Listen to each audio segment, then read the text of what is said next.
Señor Juan Claudio Lechín, ¿usted qué opina? Sí, inicialmente la matriz de la cual parte Carlos Malamud es muy interesante. Primero, la importancia excesiva que tiene para nosotros los latinoamericanos, países tradicionalmente machistas, que las mujeres empiecen a tener un rol fundamental. Ha habido en el pasado, Lidia Geller en Bolivia fue un caso, pero son casos aislados, donde mujeres importantes logran llegar a la primera magistratura y logran escalar en donde antes eran cotos exclusivamente masculinos. Dentro de esa voluntad que debemos tener los latinoamericanos de que las mujeres, por sus virtudes extraordinarias, inteligencia, etcétera, lleguen a los puestos más altos y gobiernen, así como los países, las empresas, hay que entrar en el caso específico del abuso de poder, que también señala Carlos Malamud. Es muy interesante ver que hay una continuidad histórica en materia del abuso familiar de poder. Pareciera ser una especie de herencia feudal, donde porque tenemos el mismo apellido o porque tenemos relaciones consanguíneas, etcétera, etcétera, queremos perpetuarnos en el poder, colocar a nuestros parientes, etcétera, etcétera. Yo, sin embargo, dicho esto muy claramente en el artículo y en lo que Carlos Malamud expresa, yo daría un siguiente paso al respecto. Y el paso es el siguiente. Es sintomático que el socialismo del siglo XXI tiene una agenda diferente que las democracias tradicionales o que las democracias representativas. Yo inscribiría dentro de las democracias representativas a la señora Martinelli, donde claramente se ve que es la continuidad dentro del mismo sistema democrático establecido y donde se ve claramente que quieren hacer una continuidad familiar.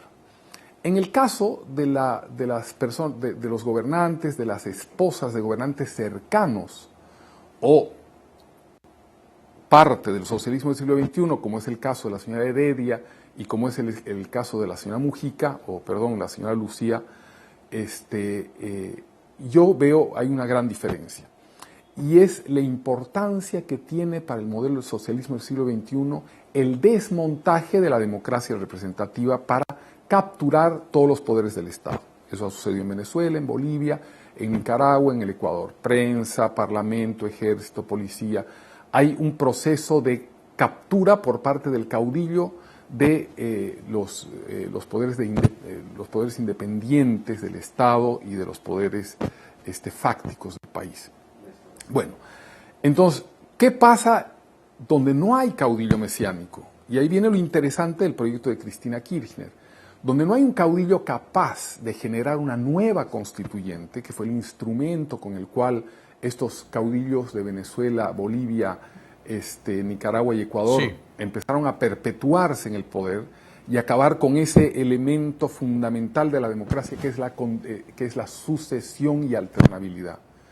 En ese momento, cuando no hay ese caudillo capaz de movilizar la sociedad para hacer una nueva constitución, empieza a generar la continuidad necesaria para el desmontaje de la democracia a través de las esposas. Perfecto. Señor Lechín, vamos a ir planteando en Argentina la tarea de desmontaje. Sí. Vamos a ir planteando cada una de las ideas para irla debatiendo y esta es la primera, es decir, donde no hay, en este caso, mandatarios que tengan el poder político o las agallas políticas para modificar una constitución y permitir una reelección inmediata o una reelección indefinida, entonces parece que se disfrazaran las reelecciones, señor Malamud, y en este caso le pregunto a usted también porque usted habla de como si fuera una especie de trampas para hacerle un juego a la ley y poder permitir que un proyecto político continúe en el poder. De hecho lo es. Lo que pasa es que también es una trampa la reforma constitucional que intenta beneficiar a quien está ejerciendo el poder en ese momento, que es lo que estamos viendo en Ecuador, ¿no? Es decir, en Ecuador la actual constitución, redactada bajo el influjo del presidente Rafael Correa, limita las reelecciones a 2, bajo una recusa electoral se ha permitido una tercera, pero ahora nos encontramos en un horizonte en el cual puede darse el caso de que el presidente Correa decida el día de mañana querer optar a una nueva reelección, modificar la Constitución en su propio beneficio, modificar las reglas de juego y presentarse como candidato. A mí la reelección en sí misma no me parece buena ni mala, es una más de las tantas reglas de juego que se dotan las democracias. Hay reelecciones alternas, hay reelecciones sucesivas, no hay reelecciones, todo depende del país, la Constitución y las leyes y lo que decida dotarse la ciudadanía.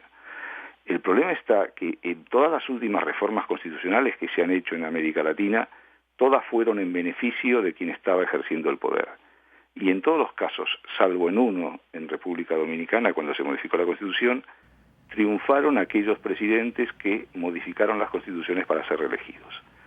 En aquellos casos que esto no puede ser posible, estamos observando también que lo que no se puede hacer por una vía intenta realizarse por la otra. El proyecto, por ejemplo, del matrimonio Kirchner, donde en Argentina, de acuerdo con la Constitución, modificada en su momento también con el mismo criterio por el presidente Menem, pues había o sigue habiendo dos elecciones, una elección y una reelección.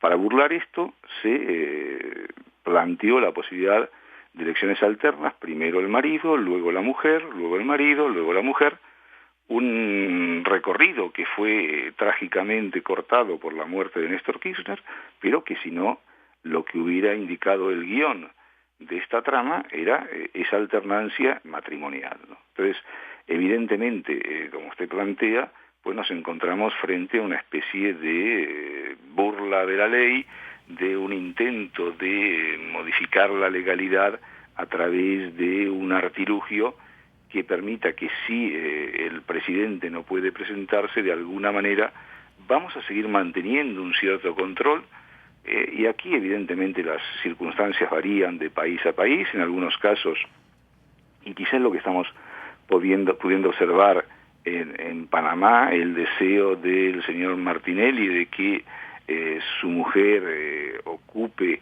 la vicepresidencia en el gobierno futuro, tiene que ver de alguna manera con muchos escándalos de corrupción que están saltando en el país y que podrían saltar evidentemente si el actual oficialismo pierde el poder, o inclusive en el caso de que un presidente partidario de la actual línea, pero no subordinado totalmente a la actual línea, ejerciera el poder y se viera tentado a impulsar algún tipo de proceso judicial, ¿no? Entonces, evidentemente que si quien ejerce el cargo de vicepresidente tiene una relación directa con el expresidente, esto va a ser mucho más complicado o difícil. Vamos a entrar en materia y explicarle un poco más cada uno de los casos a los televidentes. Dos nombres de primeras damas ocupan especial atención en la agenda política latinoamericana. Una es Lucía Topolansky de Uruguay, la otra Marta Linares de Panamá. Una tiene una amplia trayectoria en el sector público, otra comienza a foguearse en la política bajo la sombra de su esposo en el poder. Topolansky está ya en el sonajero de las favoritas para ser la fórmula vicepresidencial del precandidato oficialista Tabaré Vázquez. Y Linares se medirá por primera vez el próximo 4 de mayo en las urnas como la fórmula vicepresidencial del candidato oficialista José Domingo Arias.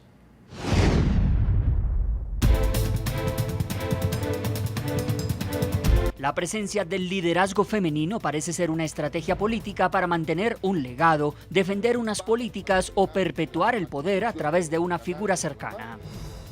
Dos casos que a la luz de las hojas de vida serían opuestos, pero con la búsqueda de un mismo fin político, son los de las actuales primeras damas de Panamá y Uruguay. Panamá. En este país, la reelección inmediata del presidente está prohibida por la Constitución. Un exmandatario que desee regresar al poder debe esperar 2 periodos tras terminar su mandato.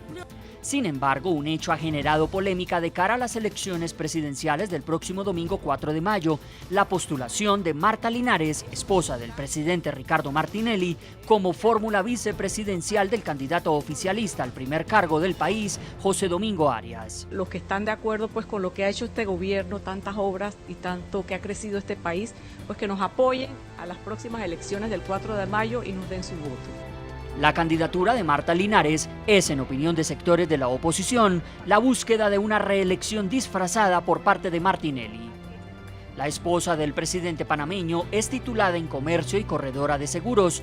No tiene experiencia en cargos de elección popular. Su trabajo más cercano al ejercicio político lo ha hecho como fundadora del Frente Femenino del Partido Cambio Democrático, encargado de giras médicas y asistencia social a poblaciones pobres. Uruguay.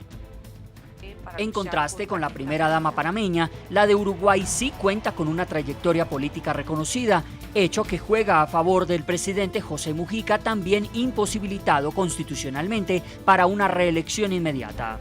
Lucía Topolansky perteneció al grupo guerrillero Los Tupamaros, al igual que su esposo. También estuvo en la cárcel. Juntos abrieron su carrera política y la consolidaron. Ha logrado estar 2 periodos consecutivos en la Cámara de Diputados como suplente y titular. En 2005 llegó al Senado, en el que completa también 2 periodos y ha ostentado el cargo de presidenta. Ahora es una de las precandidatas más sonadas a fórmula vicepresidencial del precandidato oficialista Tabaré Vázquez. La ventaja que tengo es que yo ya ejercí la vicepresidencia varias veces, todas las veces que Danilo va para la presidencia o por una licencia o de lo que fuera, yo asumo, he conducido el Senado en varias oportunidades. La expectativa de una posible consolidación de las políticas de Mujica a través de la figura vicepresidencial, posiblemente en manos de su esposa, aumenta. El futuro político inmediato de Uruguay lo definirá la gente en las urnas el 26 de octubre del presente año. En el programa La Noche hablan los protagonistas de la noticia. Saludamos a esta hora en Montevideo, en Uruguay, a Lucía Topolansky. Ella es la primera dama de Uruguay, además senadora, es una destacada líder política en su país, pertenece al Movimiento Liberación Nacional. Bienvenida, señora Topolansky. Bueno, buenas noches, no sé qué hora es allí. Estamos en tarde-noche también aquí en los estudios de NTN 24. Y quiero preguntarle primero si usted ya considera que la consulta interna de su partido la va a cerrar como la fórmula electoral del oficialismo del expresidente Tabaré Vázquez.